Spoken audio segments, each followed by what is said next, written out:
Oke, warga Kota Mataram, kembali lagi bersama saya Dedi Aryo dalam program Mataram Creative District 105, salah satu program yang memberikan ruang apresiasi terhadap pencapaian-pencapaian kreatif serta prestasi dari anak-anak muda Kota Mataram. Masih bersama saya di 105 Suara Kota, Suara Kita. Jadi, di studio ini kita sudah kedatangan orang-orang spesial dengan prestasi yang luar biasa. Kemarin mereka salah satunya baru tur keliling Eropa ke Belanda dan Polandia gitu kan. Jadi sekedar gambaran supaya ada gambaran nih siapa-siapa saja mereka dan apa yang sudah mereka lakukan. Jadi ceritanya dia begini.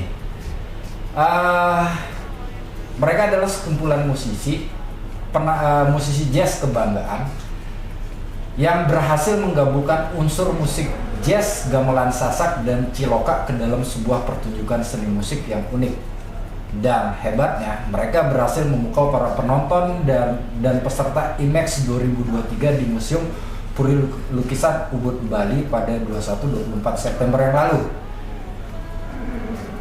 Ya setil nih, setil karena keberhasilan mereka mengkolaborasikan musik tradisional Lombok ke dalam musik jazz modern mendapatkan apresiasi luar biasa dari Presiden World Music Expo WOMEX dan para delegasi WOMEX dari berbagai negara di dunia yang langsung menyambut mereka dengan tepuk tangan dan bahkan merangkul serta menyalami seusai pertunjukan. Jadi yang perlu masyarakat Kota Mataram, warga Kota Mataram tahu, Indonesian Music Expo sendiri adalah sebuah platform bagi para musisi dari berbagai daerah di Indonesia untuk memperkenalkan karya mereka kepada dunia, sekaligus sebagai ruang belajar dan tempat untuk mempresentasikan keberagaman warna kebudayaan, khususnya musik tradisional yang tersebar di seluruh daerah di Indonesia.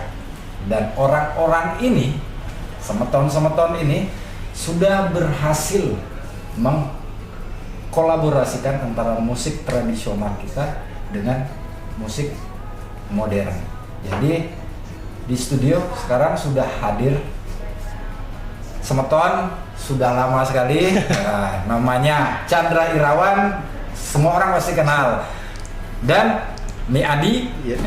Nama panjang nih? Adicir. Adicir. Ini salah satu musisi tradisional gitu kan. Terkenal gitu. Jadi kita mau nanya nih. Saya langsung aja, kalau sama Chandra Irawan ini saya saking akrabnya manggil nama akrabnya dia Oleng. Ya, betul. Oleng. Leng, jadi ceritanya di sejarah berdirinya Lombok Ethno Fusion ini seperti apa? Sejarah berdirinya sih sebelum IMEX, sebelum kita mau ikut event di Bali, memang kita sudah rencana mau bikin grup. Cuman personil yang lain masih belum kita rekrut ya, artinya masih berdua dulu kita. Ingat sama Mas Adi masih berdua dulu di sanggar beliau di Dasentreng. Jadi saya bawa gitar, bawa mic, bawa laptop, bawa sound card, bawa semua rekaman di sanggar. Akhirnya setelah ada undangan, kita promo karya kita, ada beberapa undangan. Dari situ kita mulai punya ide untuk merekrut personil untuk lebih komplit gitu secara personil. Akhirnya kita ada Syahrul dan ada teman-teman yang lain, dan kita akhirnya membentuk setuju memberikan nama sebagai LEF atau Lombok Ethno Fusion. Lombok Ethno Fusion. Dan prosesnya berapa lama ini?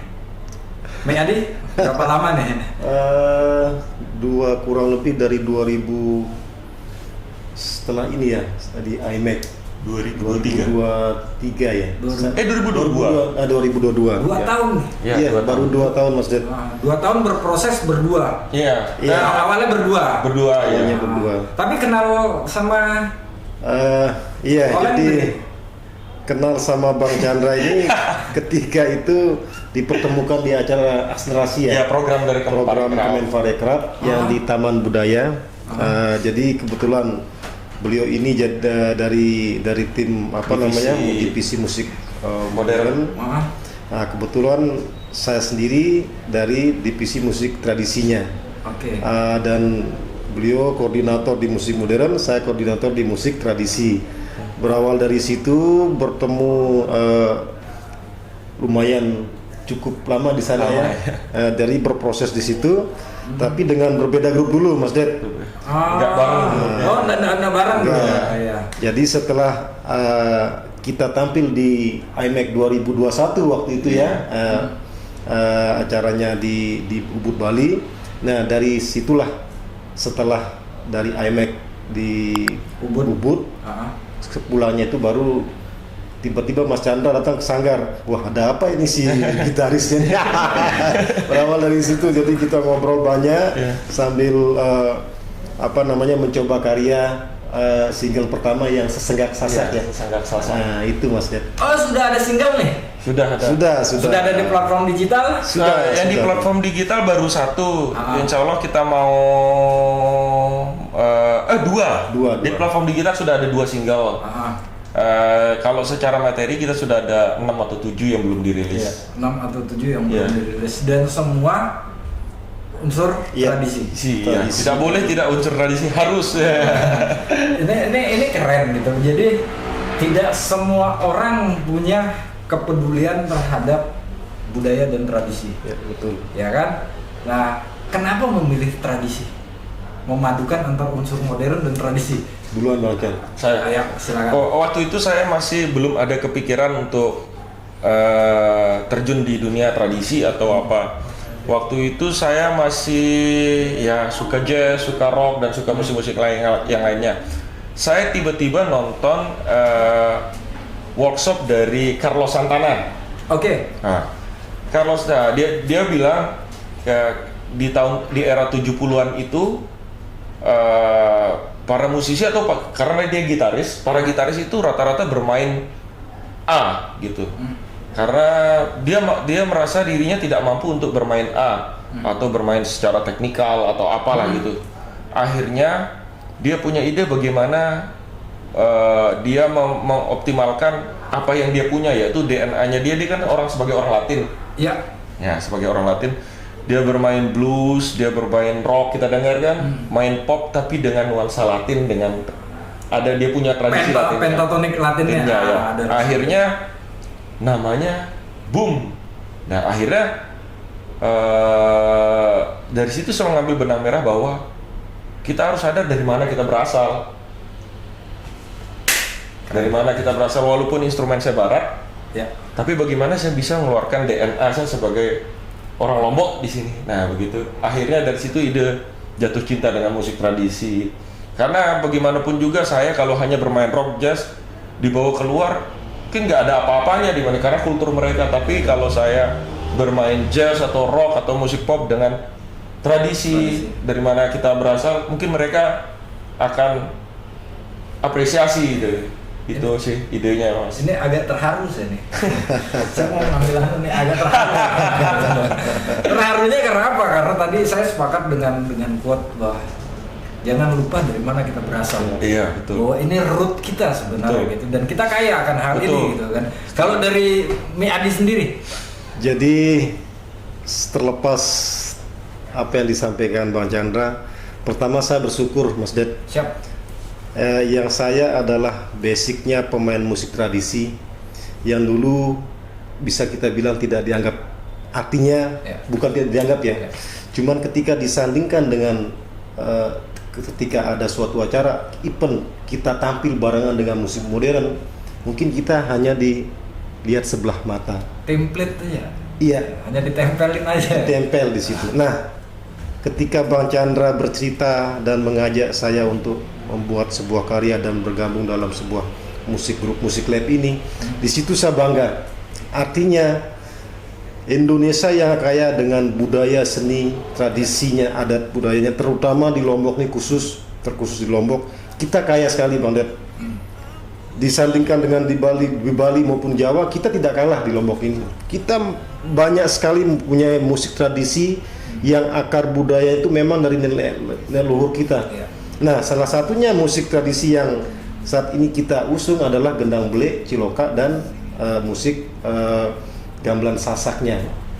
Nah, saya bersyukur ketika musik tradisi ini dipadukan dengan musik modern, terutama di jazz, ini membuka membuka saya untuk berani mencoba keluar dari zona nyaman. Bukan berarti kita harus meninggalkan tradisi ini, bukan berarti kita tidak bermain secara tradisi, tidak. Cuman disinilah saatnya kita untuk berinovasi, berkarya. Kalau kita masih standar dengan pakemnya dan tidak berani keluar dari zonanya itu, tentu musik tradisi tidak akan bisa berkembang, apalagi sampai dikenal di dunia internasional atau di mancanegara. Nah, itu sebuah kebanggaan buat saya sendiri, Mas Dev. Oke, ini jadi kalau ngelihat perjalanan dengan testimoni yang Anda berdua sampaikan, saya jadi teringat dengan kisah pada saat di Jepang. Jepang ketika ada gerakan yang bernama sebuah movement yang bernama restorasi Meiji. Restorasi Meiji ini adalah bahwa Jepang membuka diri terhadap dunia modern, tetapi kuncinya satu, tidak melupakan dari mana kita berasal. Jadi hingga hari ini kita melihat Jepang bahwa budaya dan tradisinya masih mengakar begitu kuat pada masyarakatnya gitu kan. Apalagi kalau kita, ya saya nonton The Last Samurai ini, kalau bisa ngeliat ini kan berarti kan pepadu, jelas pepadu in Lombok gitu kan. Cuma senjatanya dia parang, dia tumbang, senjatanya adalah musik gitu kan, dengan alatnya. Ini keren, dan saya kepingin ngulik lebih jauh lagi tentang bagaimana perjalanan dari Lombok Ethnofusion ini sampai dari IMAX hingga yang perlu kalian tahu, teman-teman tahu dan masyarakat tahu. Mereka tanggal 12 akan berangkat ke Moskow. Tepuk tangan dulu lah. Ini membawa musik tradisi. Saya merinding nih. Merinding dalam artian saya orang yang berbahagia melihat mereka membawa kekayaan tradisinya untuk tampil di pentas-pentas dunia. Tapi sebelum itu jangan kemana-mana, kita dengarkan satu tembangnya ini. Tetap di Suara Kota 105 FM, Suara Kota, Suara Kita.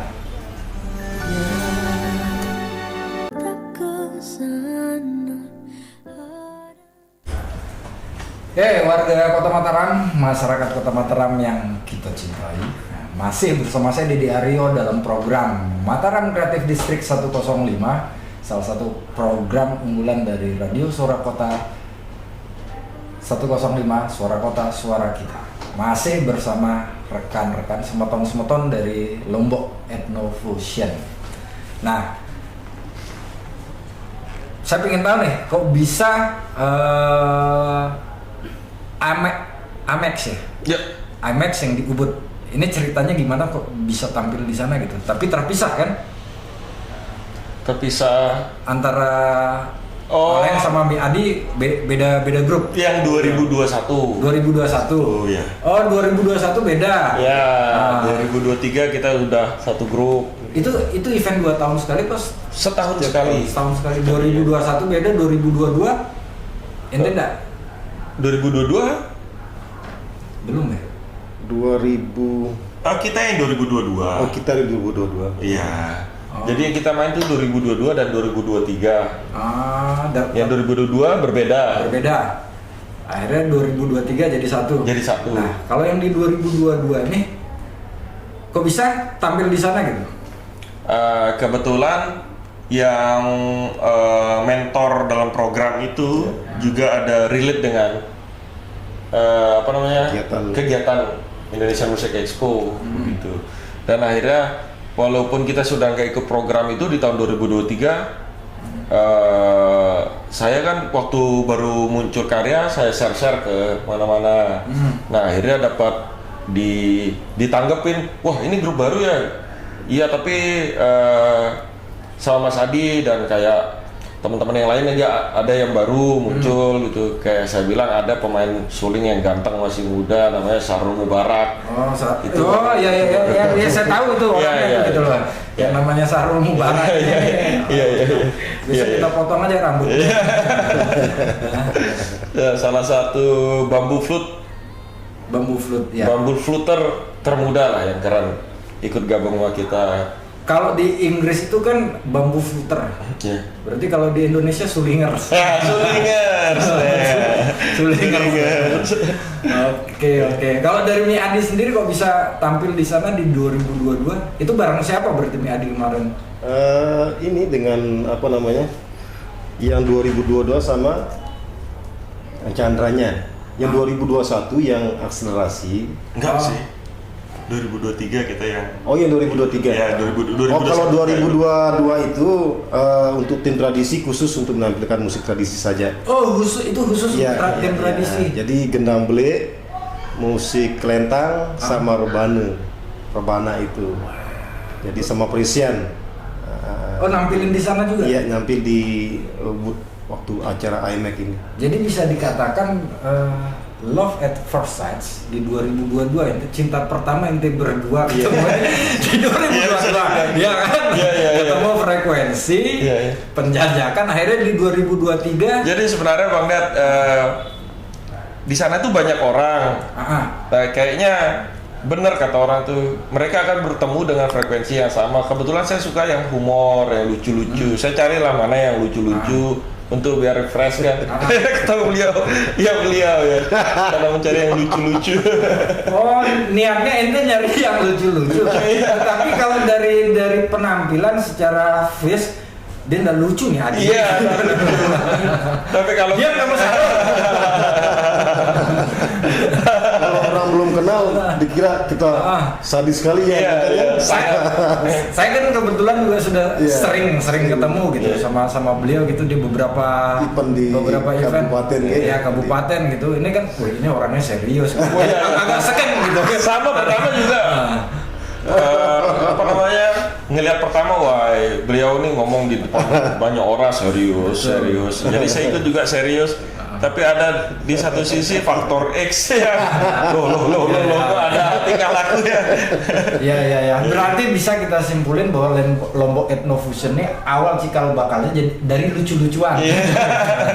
Lucu tapi menjadi sesuatu yang serius. Nah, di 2003 sampai itu awalnya masih berdua. Iya. Awalnya kita nggak ada kepikiran untuk bikin grup ini jadi serius atau apa, itu bikin karya aja dah. Nah, semakin ada undangan main ya itu IMAX. Akhirnya kita mulai patenkan, yuk kita bikin grup namanya ini, visi misi kita ini. Akhirnya mulai dah kita bikin work program kayak gitu-gitu. Oke, berarti ketemu di frekuensi dan nada yang sama. Iya. Sepakat. Dan harus lucu. Personil tidak boleh serius. Iya, harus lucu deh. Tapi satu frekuensi bermusik. Musik. Nah, ini kan ada bedanya nggak antara alat musik? Jelas berbeda gitu kan. Tetapi secara tangga nada cuma 7 kan? Do re mi fa sol la si do. Apa perbedaannya antara modern sama tradisi ini? Sangat berbeda kalau menurut saya, karena kalau menurut saya sih instrumen tradisi itu based on spiritual dari nenek moyang kita, berdasarkan juga geografis di mana kita.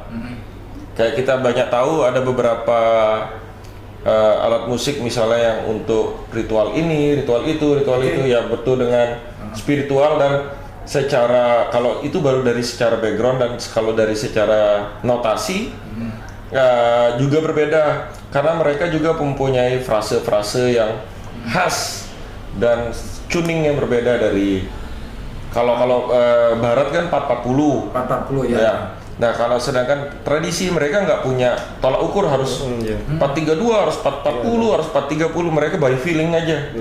By feeling aja maksud. Nah, akhirnya itu tantangannya kalau mengenai challenge-nya kita bagaimana bisa menyatukan secara tuning, secara frekuensi, dan secara frase-frase digabung. Nah, ini juga pesan saya Bang Ded, pengalaman yang berarti buat saya setelah saya terjun di musik tradisi ini. Bagaimana suatu produk grup kita ini dari banyak yang sudah sebelumnya membuat konsep seperti ini sudah dari sebelumnya. Banyak, apalagi di Lombok banyak kita lihat yang sudah bikin modern sama tradisi digabung. Kalau yang saya lihat kebanyakan terasa ditempel gitu, maksain. Ya. Nah sekarang di Lomba Ethno Fusion kita harus betul-betul filter komposisi dan secara kalimat atau apa, bagaimana tidak ada namanya barat dan tradisi, bagaimana agar flow menjadi satu ya, tidak ada kesannya ditempel, dipaksain, begitu sih. Nggak ada kesan pemaksaan ya. Nah kalau dari Mi Adi sendiri, ada kesusahan nggak nih? Ada kesulitan gitu? Iya, jadi awalnya lumayan Mas Ded. Artinya kita di tradisi ini kan bermain dengan nada yang sudah pakem. Tadi disampaikan Chandra bahwa di tradisi itu tidak ada tuning, apakah itu chord A, chord C dan sebagainya. Nah, dia cenderung hanya memakai piling atau kidungan. Jadi orang tua dulu tuh untuk membuat larasnya sebuah gamelan itu memakai kidungan. Nah, cuman kesini makin kesini sudah mulai memakai notasi, artinya dengan dasar, mungkin dengan dasar nada A atau G dan sebagainya. Nah, cuman pada dasarnya di kesulitannya itu adalah untuk memadukan ketika sebuah karya atau lagu itu tidak masuk dalam chord nada yang gamelan itu sendiri. Nah, di situ kesulitannya. Jadi disitulah yang sebagai tantangannya kita yang disampaikan Chandra, bahwa bagaimana kita meracik sebuah karya lagu ini biar kesannya tidak nempel. Kalau hanya mungkin nanti nempel, kalau hanya ingin mencari persamaan nada saja, pasti ada sesuatu, ada tempatnya main, ada tempatnya tidak bermain tradisi itu karena terbatas nada yang tadi. Nah disitulah nanti komposisi ini, komposisi sebuah lagu dibuat agar tradisi ini tidak kesannya menempel. Jadi ada punya bagian tersendiri di dalam sebuah lagu. Cuman kalau tingkat kesulitan lumayan Mas Ded. Cuman disinilah tantangannya yang kita disampaikan Mas Chandra. Berarti ini kan kita awam nih. Saya awam nih masalah kesusahan dalam meramu ini kan, meramu pikiran saya. Apakah misalnya bicara persoalan tuning nih, tuning gitar yang standar 440 terus tradisi 432, siapa yang ngikutin? Apakah modern yang mengikutin? Iya, modern yang alat instrumen modern harus mengikuti. Ngalah ya. Ngalah. Wih, ini nggak gampang gitu loh. Nggak gampang karena dalam artian kan ego kita masing-masing. Tapi inti kayaknya sudah mulai sadar. Ke jalan yang benar. Ada yang benar. Harus keren. Ada tempatnya mengalah ya. Dan kayaknya ini kita perlu dengar nih, tapi entar aja, bahwa ada satu komposisi sesenggak sasak. Ini komposisi ini prosesnya berapa lama? Sebulanan ya, kurang lebih sebulan. Sebulan. Dari kita berdua yang kemarin hanya ngobrol berdua di sanggar, coba tes ini, akhirnya jadi satu repertoar atau satu komposisi. 1 bulan. Iya. Isinya apa? Ceritanya apa? Sesenggak ini sendiri ya. Sesenggak ini sendiri kalau dalam bahasa Sasaknya itu kan sesenggak. Kalau diartikan ke bahasa itu lebih ke peribahasa. Jadi sesenggak dalam bahasa Sasak ini adalah sebuah kalimat ungkapan orang tua dulu tuh biasanya kan untuk memperingati atau memberikan ingatan kepada anak atau cucunya itu dengan kalimat yang santun, dengan kalimat yang tidak langsung, misalnya kita kalau orang tua mau marah itu tidak langsung main pukul, tidak, tapi dengan kalimat yang halus dan mempunyai filosofi arti yang sangat luar biasa. Jadi sesenggak itu sebuah peribahasa atau perumpamaannya, Kayak anget-anget tai manuk. Kalau di Jawa asal kelakon. Alon-alon asal kelakon. Kamu yang jomblo ngerti dah? Agak jadi pada dengan jauh ini. Nah, ini ada nyanyian, ada vokalis, ada. Yang nyanyi siapa nih?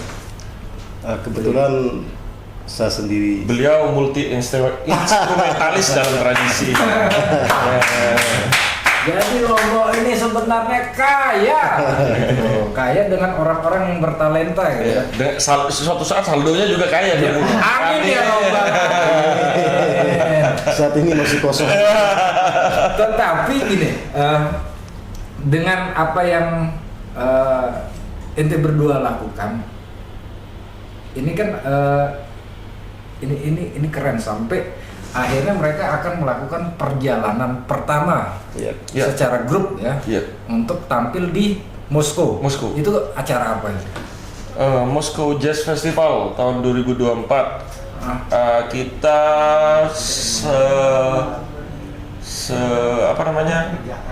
sudah masuk dalam websitenya dan kita disandingin sama siapa aja kan? Daver Yosef, Richard Bona, sekali berdunia lah. Musisi sekali berdunia. Jadi Moskow Jazz Festival. Ya. Satu-satunya dari Indonesia? Iya. Ya, yang untuk besok kita yang berangkat. Men! Satu-satunya dari Indonesia. Ini gila. Di Jogang nih, Mel.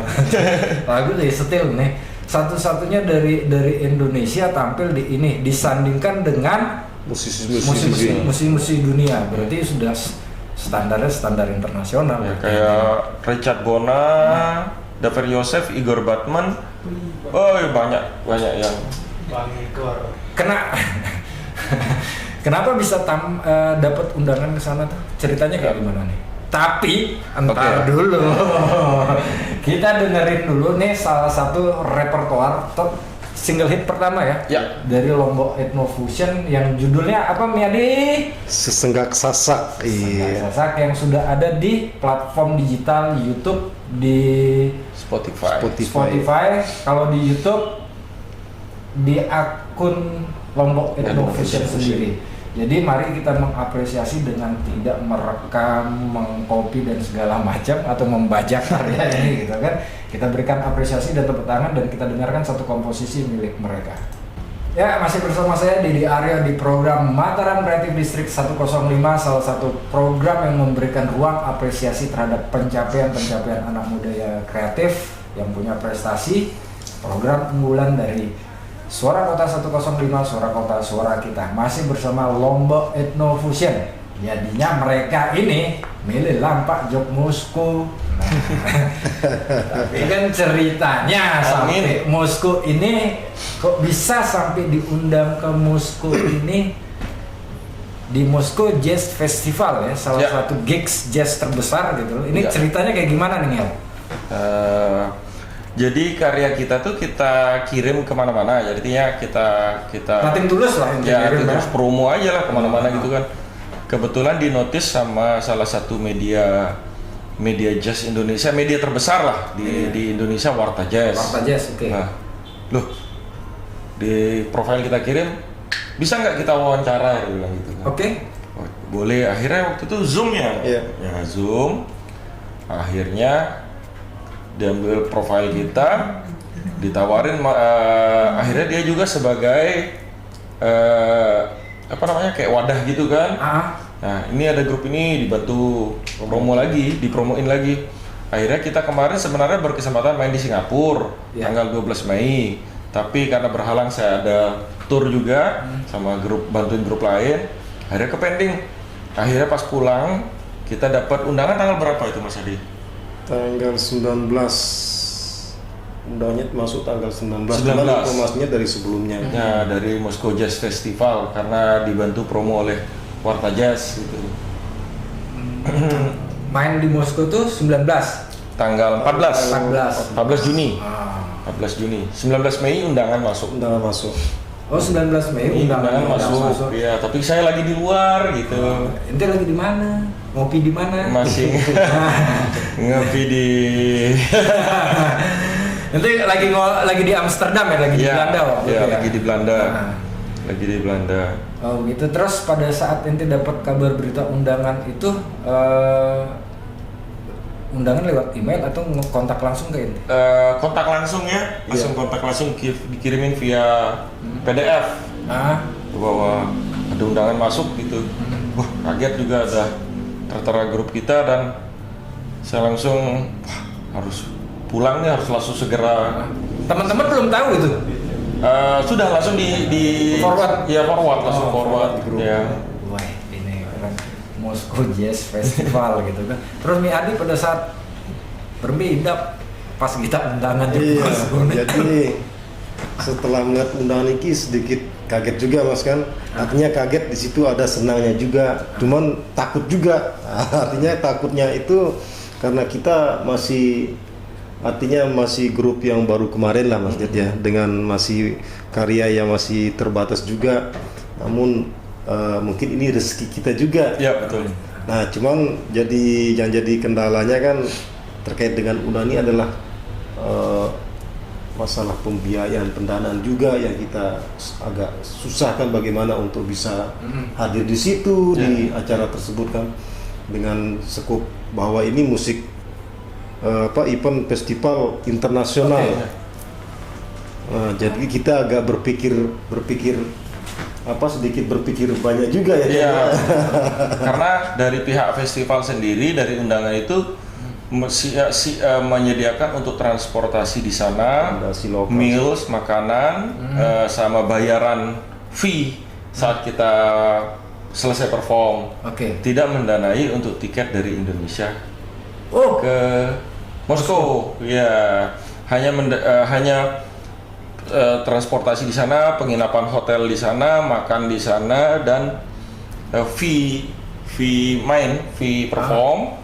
Tapi tiket kita tidak ditanggung. Ya, maka dari itu Mas Adi langsung, gimana nih tiket mengenai pendanaan.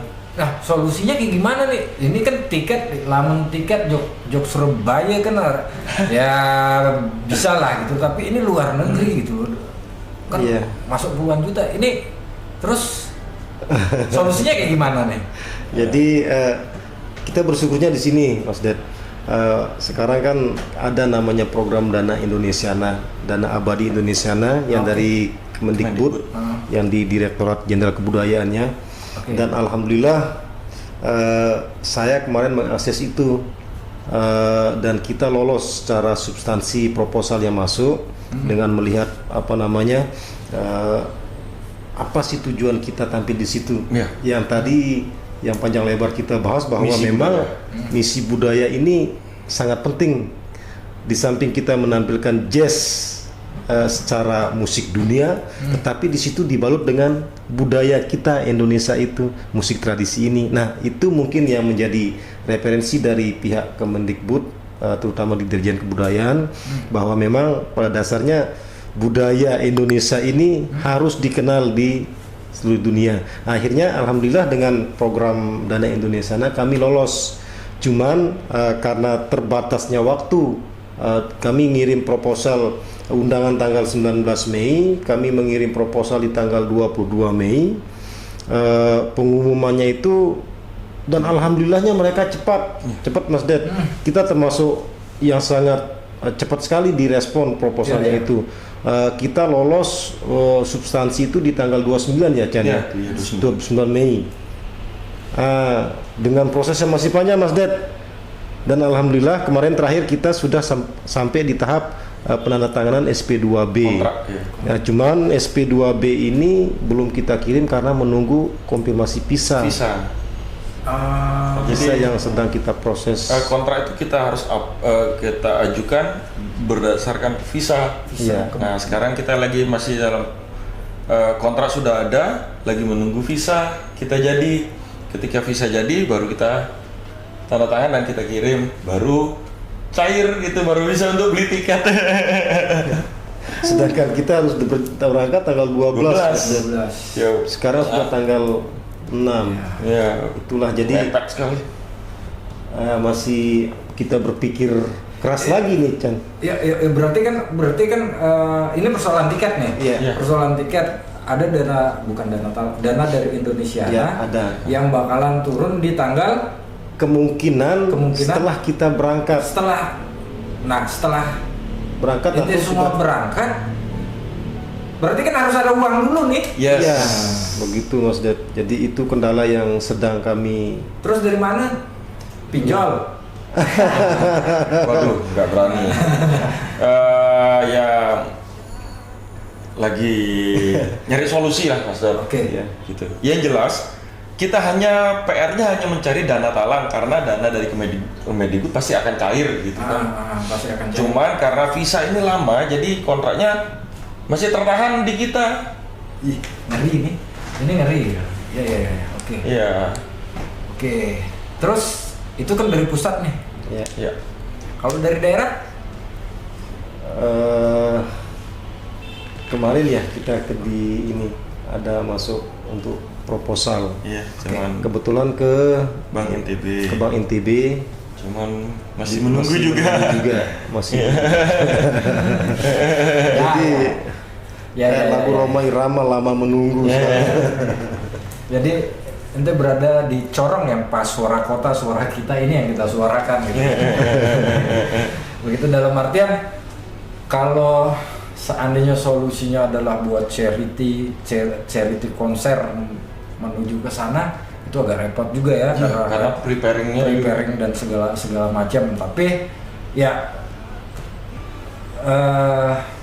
semoga ini ada solusi gitu kan, karena jangan sampai misi kebudayaan ini kan kita bicara misi kebudayaan ini gagal hanya gara-gara persoalan tiket pesawat ya. Tapi saya harap sih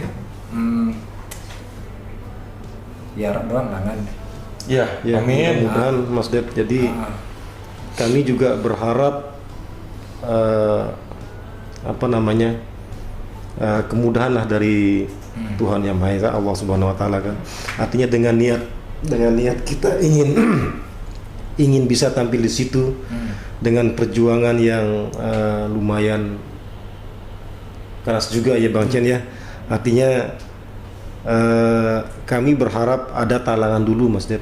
Artinya secara pendanaan dari dana Indonesia kan sudah pasti ada. Cuman karena prosesnya kami dari pusat ini menunggu pengiriman SP2B dan visa, jadi kemungkinan agak terlambat mundur ya pencairannya itu. Jadi sedangkan kami ini harus berangkat di tanggal 12 Juni. Kami sudah harus nyampe tanggal 13 di Rusia, dan tanggal 14 dan tanggal 16 kita sudah perform di situ di klub. Jadi kita perform di 2 kali Kak Dad, di Moscow Jazz Festival, sama ada di pusat kotanya itu jazz club terkenal di sana. Saya lupa namanya. Apa namanya itu Mas? Yang punya Woodman. Ya. Itu dua kali perform ya? Iya, kita 14 di Moscow Jazz, di tanggal 16-nya di Club Jazz ya. Oh ini Moscow Jazz Festival 2024. Iya, betul. Kita lihat. Tapi bahasanya bahasa Rusia, bagaimana caranya saya mau baca? Oke, ya. Ya kita harap sih semoga ini ada solusi gitu kan, solusi dalam artian ini pasti ada jalan gitu kan, dan mungkin warga Kota Mataram kita doakan gitu kan, semoga misi kebudayaan ini bisa berjalan dengan sukses, perjalanan mereka menuju Moskow ini bisa terrealisasi tanpa ada kendala. Amin. Dan bisa mengharumkan nama Indonesia di ajang gigs internasional ya. Dan Lomboknya, dan apalagi nama grup kita Lombok lagi, pakai nama Lombok lagi. Harusnya jadi duta pariwisata. Jangan buat duta-dutaan gitu kan, yang kayak kemarin ngetik Edelweiss jadiin duta Edelweiss gitu kan.